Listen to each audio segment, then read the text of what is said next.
Hi guys, Andy here again, and in this lesson I'm talking you guys through how to organise the songs that you know into some kind of practice routine, and talking you guys through how I design practice routines for my private students and Skype students, and how I can help you guys out with learning getting through the beginner's course that's online, or help you organise a practice routine at absolutely any level that you're at.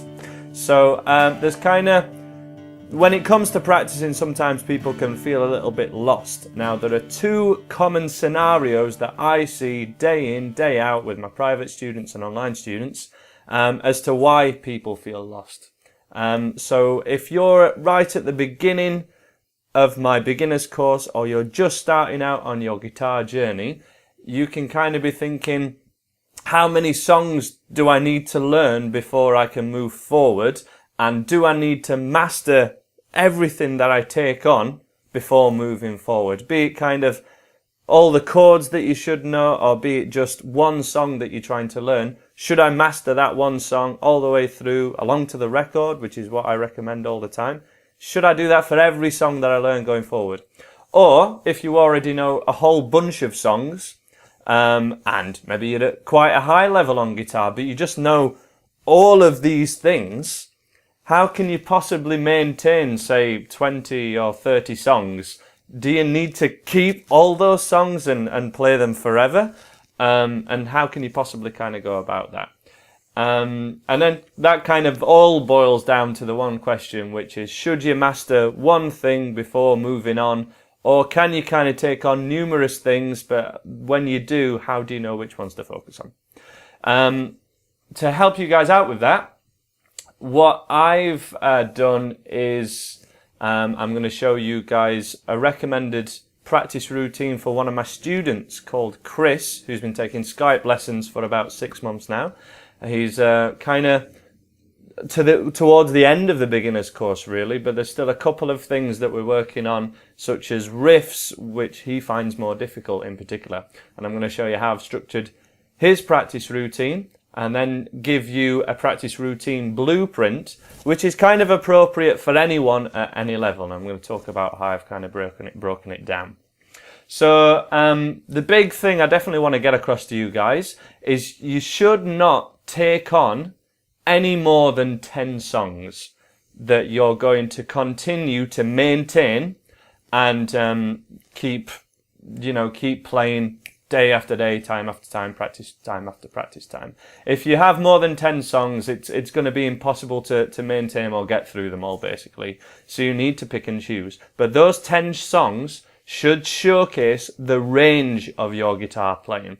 So that means that some of those songs, say 2, 3 or 4, might be quite easy for you. And they might be, say, if you're at level 5 of my beginner's course, some of those songs might still be from level 2. But you have to be quite savvy as to which ones you keep and which ones you're going to let go, which ones have kind of served their purpose. So there are certain songs from my beginner's course, or any songs that you will have learnt, or riffs that you have learnt, which work on multiple things just in one, say, riff, or one chord sequence.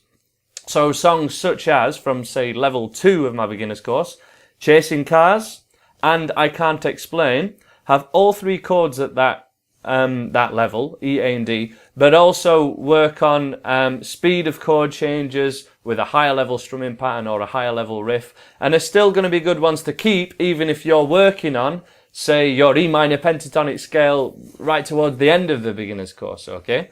So you still want to keep certain ones, especially if you can play them along to the record and it's sounding good and you can get along to the end of the record and you enjoy them.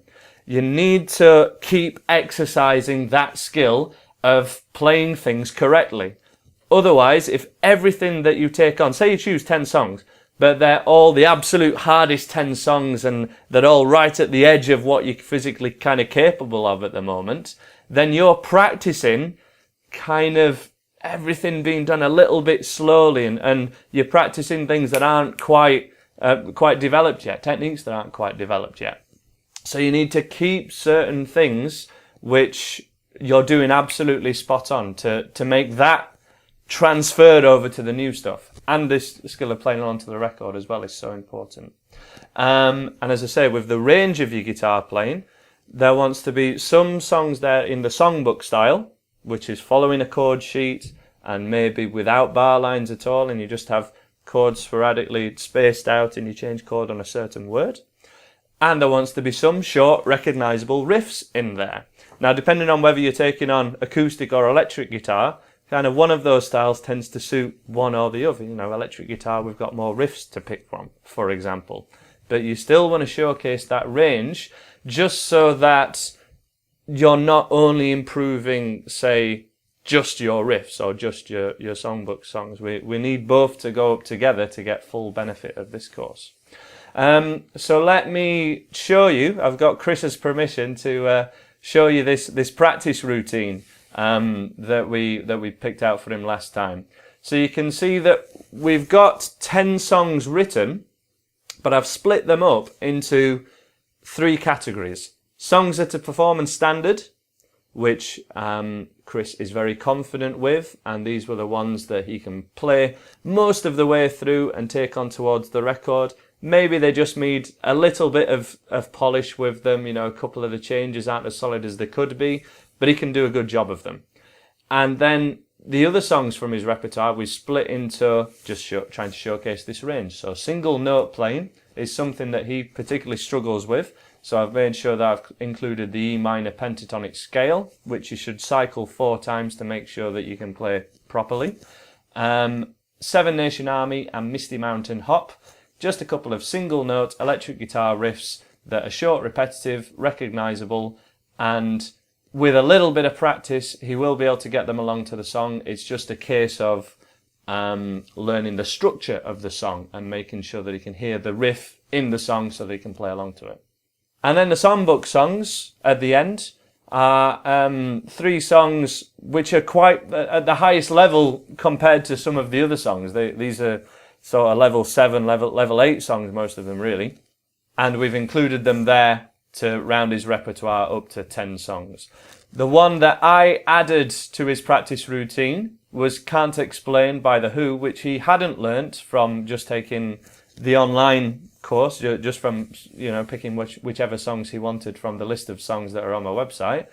And I added that one because it was the riffs that he struggled with. So I chose a much easier riff to take on, but that worked on all those same skills. Again, you've got palm muting in this song, a bit of silence in there, faster chord changes, faster strumming, and a short recognisable riff that you should be able to play along to the record. All those different things in one song, rather than making sure that he keeps going with a song such as Knocking on Heaven's Door, which is just 3 chords repeated over and over again and quite slow. The strumming's okay, but it's not as high level as it could be.